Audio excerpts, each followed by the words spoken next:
Hello and welcome back to Jarvis Johnson Gold, the premium channel that is free. It is free, but if you're watching this, you're premium. And you might be a boss. You might be the boss. You might be Rick Ross. Hi, Richard. Big fan. Today I want to talk about a creator who is a business guru. They're a self-described millionaire. They continue to tell us how much money they have, and they also give us advice on how to become rich and successful just like them, as well as parenting advice. Hey, I hope to be a parent someday, so maybe I have something to learn. I found this creator. This account is One Becca Pike, a 3x seven-figure owner / founder. They're making us healthy, wealthy, and free, and they're the leader, the Hell Yes Women. The Hell Yes Women, the HYW.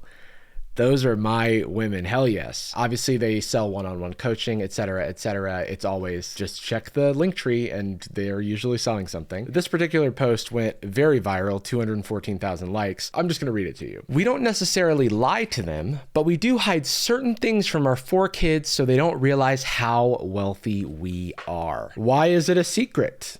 I don't know why it needs to be a secret how wealthy you are. And they're going to explain. And I'm going to read their description because they wrote us a little story. But I think just off the top of the dome, your kids should know how wealthy you are so that they can start to contextualize the world. It doesn't mean they're spoiled, but if a kid is rich and doesn't know it, that's like a bummer for like their development, I would feel. These kids are going to get a wealthy family's upbringing, whether they like it or not, whether you like it or not, if you're like super duper wealthy, you know. Hopefully they're going to meet people who are different than them and have different backgrounds than them and maybe have struggled in some way or another and realize that maybe they've never struggled in the same way. And then you realize that people are different. They come from different backgrounds, and that's a part of growing up and learning about the world.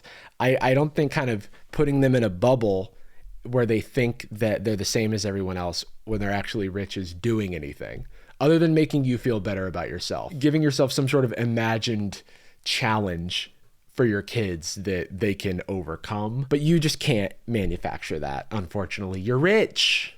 You're rich. Congrats. Also, it sounds like you do necessarily lie to them. There's a little thing called lying by omission, and it's still bad. It's still lying. Hey, Mom, are we rich? See, there I omitted the word yes. I think they could tell. We parent differently than anyone we know. I grew up poor and it made me who I am in every way. I want that for them. What? But you're not. They're not. What? Sorry. You want them to grow up poor even though they're rich?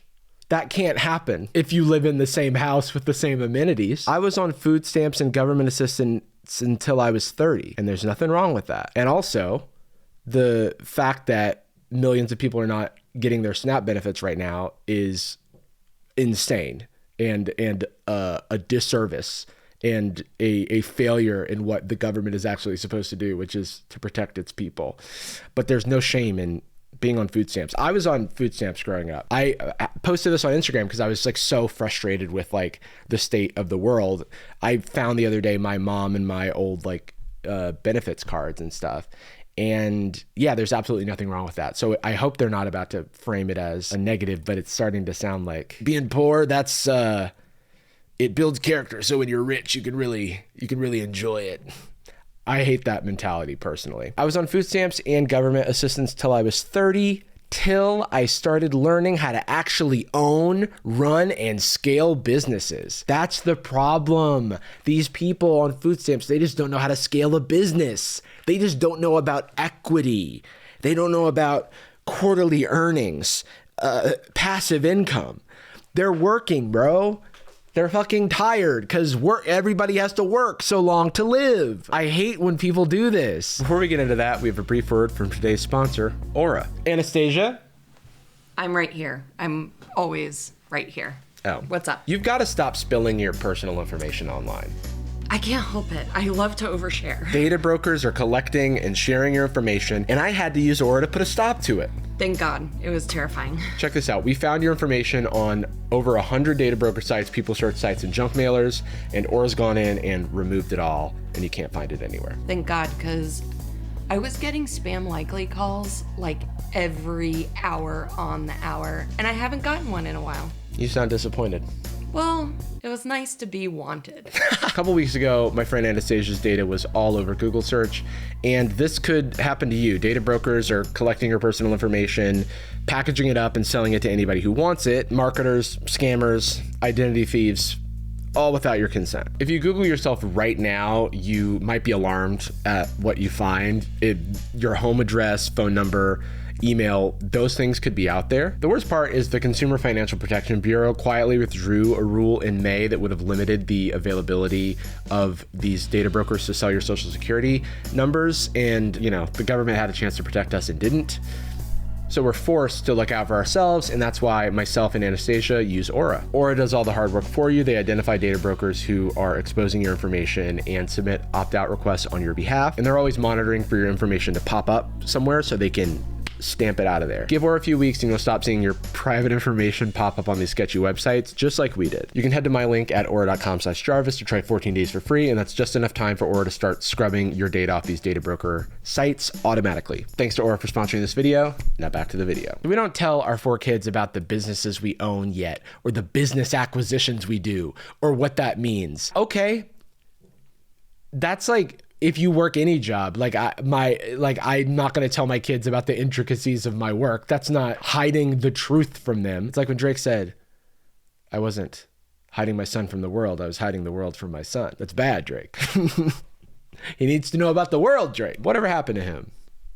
Drake, not the son. I'm sure he's fine. We don't own the cars or homes we know we could afford now. You know they're rich when they're saying cars and homes, plural. I guess cars, you could have a beater or whatever, but multiple homes? Or are you saying you don't buy more houses that you could afford? Because that's also fine. Guys, I'm not even spending all the money I could spend. Do you know how many Pokemon cards I could be buying right now? And I'm not.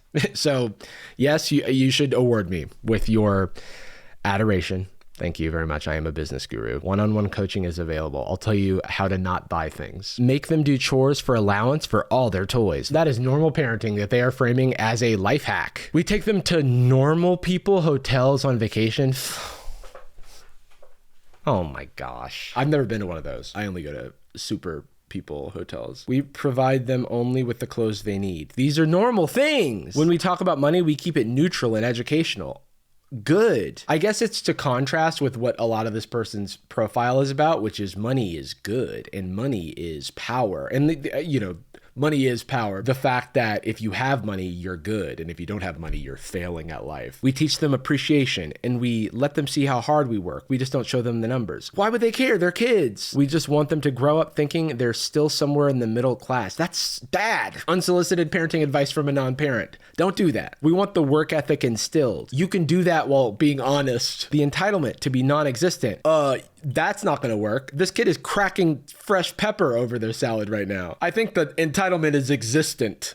Okay? I am proud of my roots. I just don't want my kids to know about them. No, and I want them to have a taste. But let's be honest, once they're older, I'm gonna unleash the truth. The truth, it's been hiding behind this dam of lies, but it's coming bursting through and it's gonna be unleashed. The leash is off, okay? Bark, bark. Who let the dogs out? Me, the truth dog trainer. I will 100% be the grandma flying my massive family to Italy every summer. First class, with a cocktail in one hand and a plane ticket to the south of France in the other. All right, well, I hope you don't experience any turbulence. It'd be a shame if something were to happen to that cocktail. Put your ticket away. You're on the way to Italy. You don't need your plane ticket to the south of France with you right now. Put it in your bag, okay? Then you have one extra free hand to hold another cocktail or to shield your children shield their eyes from your wealth. They can't see you drinking the cocktail because that's too fancy. Just waiting for really solid middle-class values to be instilled first. I don't think that happens with the lying is the thing. It's like they'll get these values if we just pretend. It's like pretending Santa is real for too long. Oh, by the way, just in case you didn't know. Yeah, he died.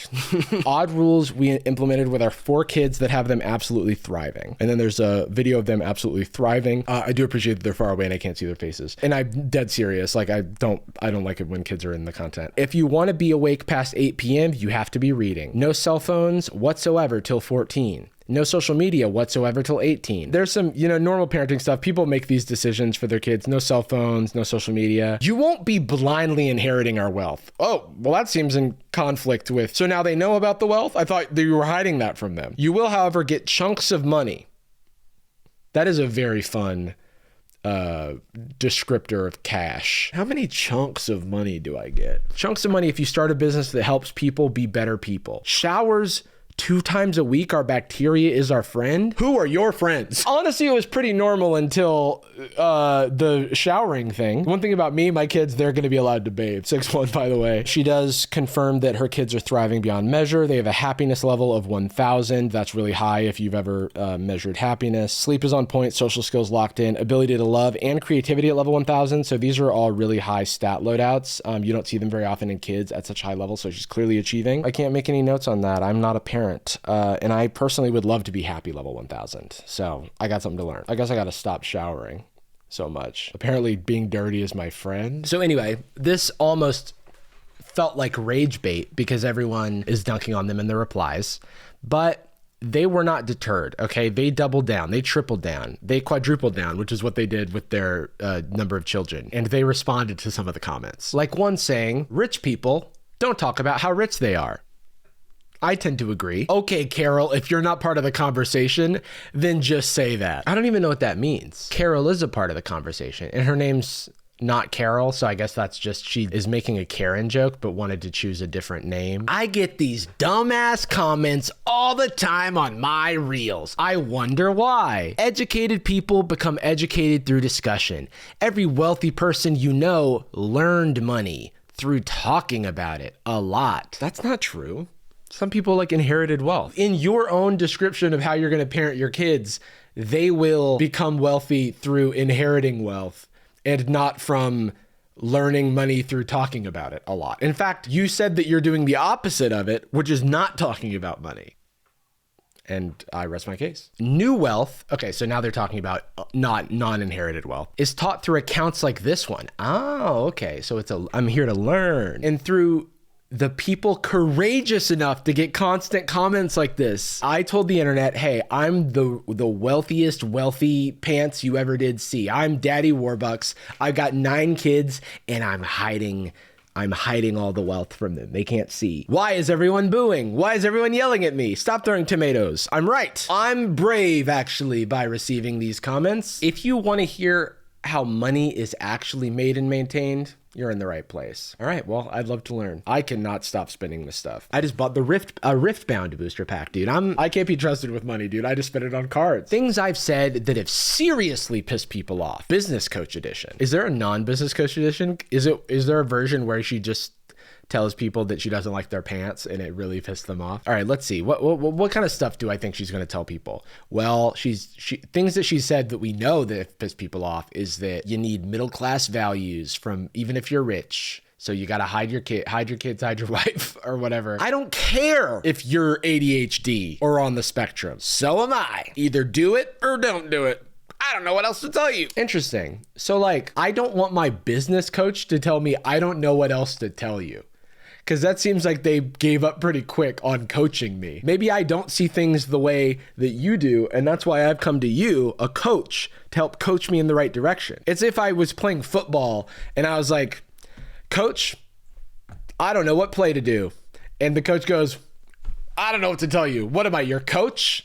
Sorry, dude, I'm just here to hang out and wear this cool headset, okay? And look at an iPad. The beginning of the description, because they always write us a little essay, like a director's commentary in the description. I'm not everyone's cup of tea, but for some people, I'm their entire tea cabinet. Ooh, she thought she ate. No, she thought she drank the tea. This is clearly someone who is the type, I'm getting a vibe, okay?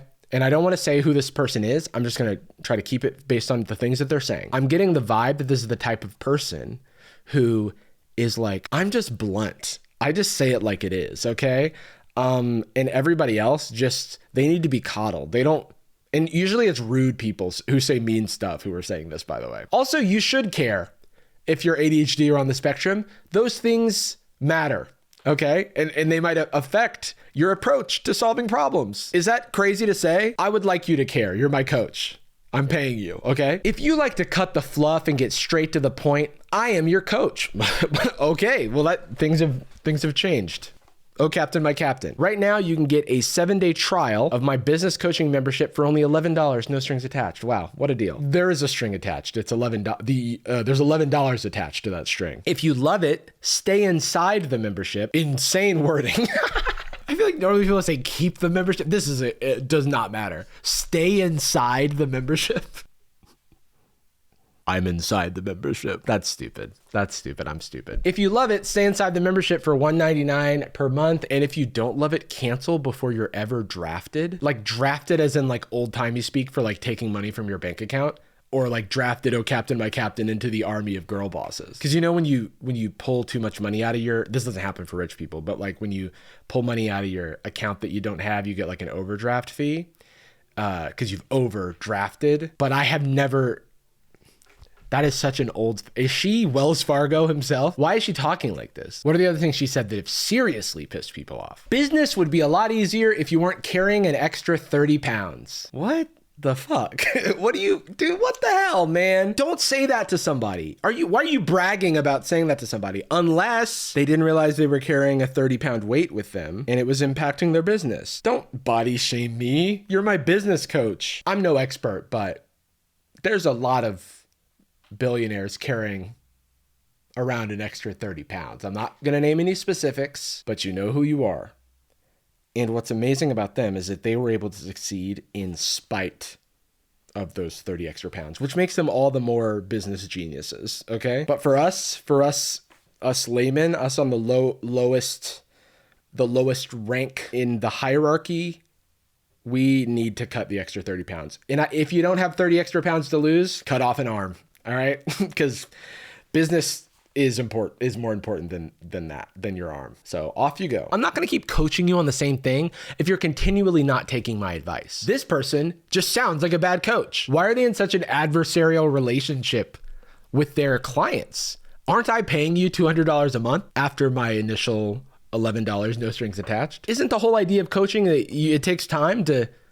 why aren't you doing everything perfect? Isn't that why I came to you? You're obsessing over Instagram when all your future clients are right under your nose in real life. Get the fuck away from your screens and go talk to humans. The funniest thing about this is that we are in an unprecedented time of clients being online. This Instagram account proves the opposite. You posted it on Instagram. You just had to come here to tell us to get off Instagram so that we could be making money. I understand. You claim you're working your ass off all day. I never said that. But according to what I'm seeing in front of me, I'm pretty certain you're just thinking about working your ass off all day. You claim to be working your ass off all day, but you're talking to me, your business coach, you fucking idiot. Get back to work. Why are you paying me? Your anxiety about work is not actual work. It is funny that so far, anything adjacent to mental health, they've just shamed you for it. They've just said, ignore it. Anxiety, ADHD, autism spectrum disorder. Ignore it. Just make money. Scrolling is not working. Stop it. That pisses people off. That's the most normal thing that everyone says. Stop saying you don't know how to do it. You've used that excuse up. You're done. What if I don't know how to do it? Make $1 million. I don't know how to do that. Stop using that excuse. Idiot. You're done. I'm not going to keep coaching you on the same thing if you're not taking my advice. Just make $1 million. I don't care if you're on ADHD or the spectrum. Also, lose 30 pounds. If your business coach has only ever built one business and it's your coaching business, she's a clown. I mean, currently, I don't know anything about this woman's businesses that she claims to run, but she's claimed to run $3 million businesses. Put yourself in the real rooms with a coach who's built multiple companies, acquired companies, sold companies, understands the difference between online companies and brick and mortar companies. Okay, that just sounds like an advertisement for yourself. You know what? This last one, I don't think it's bad advice. No, that successful person is not smarter than you. Her pile of failures could eat up your pile of failures for breakfast. That's the only difference. That's not necessarily true. They could have the same amount of failures. Someone could have gotten lucky. But it is true that the more successful person is probably not smarter or more capable than you. Their circumstances may just be different. There's lots of variables related to that. There's actually a lot of differences. So maybe I do disagree. This one's not the worst, I guess. So far, most of the advice that I've gotten that is actionable is just do the job. Just do it. Nike, they already did that. They already just did that. So What are we gonna do? Here's why your podcast is only listened to by your mom. Okay. I need help on this. Okay, here's a couple of reasons your podcast isn't going as well as you planned for it to. Number one, you're pouring your heart out and you're making really high quality podcast episodes, but Thank you. Absolutely yes. you're not selling it like it's your part-time job. Selling it like it's my part-time job? I'm not even selling it like it's not my main focus. My problem was I was selling it like it was my full-time job. By the way, listen to Sad Boy's podcast, link in the description. But what I'm hearing is I should just only do it a little bit, like it's my part-time job. When you have a really good podcast, no one knows that it's there. You can say the best fucking thing on the planet. And I did. And I won't tell you what it is, but I said the best thing in my podcast. And I'm pretty excited about it because it might be the best thing that's ever been said, but you'll just have to listen. And until you learn how to like sell it, post it on your stories, post it in your emails, link it in every single email, sending it out all of the time. This is like your part-time job at this point. But I thought I wasn't supposed to be doing it like it's my part-time job. Now it is my part-time job. What if it's my full-time job? Okay, what if I'm a podcaster? All right. Podcast has been around for 230 episodes. I made $1 million just in the last 30 days. I made $1 million just in the last 30 days. I have to say, my podcast did not make $1 million in the last 30 days, so I'm curious what she's selling. That being said, we do not have 230 episodes. We just hit 200. What was that? That's the 200th episode releasing. Link in the description. I gained over 10,000 Instagram followers in the last 30 days. And a lot of this has to do with my podcast and the foundation that it has created. So it's funny that in this thing about how no one's talking about their podcast enough, she's not telling us anything about her podcast, just how much money it's made. A lot of times podcasters just try to fill space. They literally will just talk. Yeah, my podcast is literally just talking. Yeah, that's kind of the thing about podcasts is it's literally just talking. For an hour in something that could take less than 11 minutes to get the point across to. Is her podcast 11 minutes long? Is she saying she made $1 million in a month off of 11-minute podcast? Because I'm either jealous or I find it hard to believe, and I'm not sure which. This person has been criticized for being mean and not giving actual advice in their advice content. They made a post. Oh no, it's about to get meta. Last night, a massively well-known coach / influencer made a pretty terrible reel about me. This is someone I've seriously looked up to in the industry for years. After virtually meeting me for the first time and looking at my content for less than 3 minutes, she made a reel stating I don't care about people. I only care about money. Okay, listen. If you're building a brand that is at the forefront how successful you have been making money, it is easy to give the impression that you only care about money. I'm not saying that you only care about money, but I am also saying that I am not surprised that someone came to that conclusion. She deleted it 5 minutes later. Okay, I'm starting to wonder if this happened, but that's just, And honestly, it ruined me. The 5 minutes, the fact that she deleted it, the post. It was late, I was tired, my strength was low, and I spent 2 hours in my dark bed spiraling. I mean, that's relatable. Probably the most relatable thing she's ever said, actually. First came the questioning. Is she right? Am I just blind to myself? Oh my God, this is terrible. What if she's right? What if I'm bitter to this industry and mean and literally didn't see it until now? I thought I was coming off playfully spicy, not mean or lacking compassion. Okay. Well, to that, I will say that when you tell someone that they'd be better at business, if you weren't carrying around that extra 30 pounds, that does not come off playfully spicy. It comes off as body shaming. In business, it's not even relevant to the business part. And it does come off as mean and lacking compassion. That specific type of language, I would say so. But I do like the introspection, right? Is my content mean girl content? It could come off that way for sure. Then came the answer. But wait, how can she assume that about me based on 3 minutes of looking at my content? How dare her? Well, hold on. A lot of people in this world, when you're making short form content especially, are going to judge you based on the short form content that you make. You a little bit have to just deal with that, right? Like if you see a short form content of me and you form an opinion about it, that's, that comes with the territory a little bit, but not trying to victim blame, just saying this person making a reel after only looking at the content for a little moment, that's, a bit much. How dare her? Okay, she doesn't see me with my students. Okay, well, you can only see what you share if you're doing this on your public platform, so we don't see you with your students as well, so we're not able to know that. But there's a good lesson for anyone that what people say online cannot be reflective of your whole person, because you are more than just what you post. People will not be able to know your full character from just seeing you for a couple minutes at a time. She doesn't hear me talking to my husband about their wins, the students, or brainstorming late at night over their losses, or hand delivering plants to them when their pets die. What? Okay. Or turning away people's money if I don't feel super sure I can help them. Well, these things are not things that you tell us about. Then came the sadness. Honestly, I have changed since mom died. Okay. Now, being vulnerable is good. It's a little bit of a whiplash given the tenor of the content for the most part. I'm more to the point now. I have a shorter BS fuse. Well, that's the thing. It's like when you are a to the point person, you have to acknowledge how the impact that your shortcut has on other people. Because you're taking a shortcut to the point. And there is a false, what I would believe to be a false dichotomy of more to the point is good versus not to the point is bad. We as a culture are not all to the point for a reason, because we are trying to communicate with people and we care about their feelings in general. And when you cut out the BS, you can also cut out catering to people's feelings. And that is going to make people think you're mean. And so that might be why it's coming off as a mean girl. I'm not saying that that's who you are. I'm just saying that, like, sure, that might be why it comes off that way. I don't sugarcoat much more or play pretend. I would just challenge you to consider the value of sugarcoating, because I think it's only presented as a negative, just like being to the point is presented as a positive. And I think it's more of a spectrum. Maybe I shouldn't be showing up online till I'm fully healed. Also, maybe talk to your therapist about that. That's not for us to decide. Wait a minute. I know myself. I know my heart. Why am I letting some random woman make me misstep? Definitely valid. You don't want to be completely,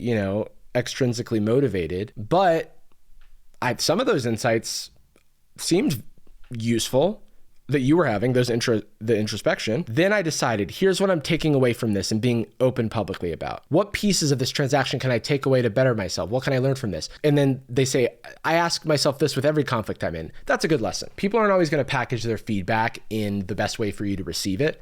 And so it helps to be able to separate the validity and the valid critique in that feedback from the packaging of it. And I do think it takes maturity to do that, because if someone's just rude to you, it can be hard to imagine that they had anything valuable to say. And as she puts it, this takes ninja skills, because it's hard AF to admit there's something to learn about every conflict when you want to be right. Now, this is a good point. Here we go. This reminds me to not assume things about people at first glance, because I could have it all wrong. Let's all check ourselves. Good. Separate the account from the person. Not all business accounts who preach about money are obsessed with money. Okay, but like, you're benefiting from leveraging that money as like a thing that you have that other people want. And if you're doing that, you're going to attract an audience that values that money, because it seems like you value it, and you're attracting like-minded people. So it is a little bit like you kind of get back what you put out. Yes, everyone's three-dimensional. But I do think that like there is an amount of responsibility to be had with what you put out there, especially when you're presenting as being so successful in all the stuff that you do. And then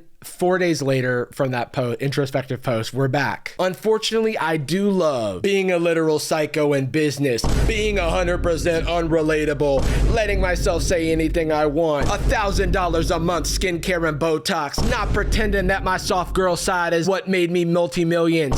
A crisp Diet Coke, making more money in a day than my old sexist professor's annual salary, cussing and dark humor, buying successful companies, then blowing them up. And I think she means that in a positive way. Watching my clients go from broke to multi-millionaires with banging bodies. Why does that have anything to do with what? Is this not the account that I think it is? I didn't make millions from being worried about whether or not I was selling too much or being too much or saying too much. In fact, the more I say bluntly, the more my audience calls me refreshing. The more unleashed I am, the more my audience finds the same permission. So they're back. They're back to their old ways. But for a moment, they had some interesting introspective thoughts. Millennials, please stand up. Bumping gangster rap about guns and street life while on my way to get an oat milk latte and about 8 million units of Botox. She's rapping along to the song Notorious Thugs by Biggie, and I watched painstakingly to see how much her lips moved during the N-word. There was a quiver, all right? But there was also like a very non-committal, like, does she really know the lyrics type of performance. So she gets a pass, but you're on watch. Oat milk latte, that's more than just millennials, honestly. 8 million units of Botox, I don't relate to that. I stood up when I maybe shouldn't have, but you do you. Whatever makes you feel like yourself. Except for don't rap the N-word. Well, look, that could have been worse, but it could have been better. I hope that if Becca here sees my video. She doesn't think I was unfair. I'm just providing radical candor, okay?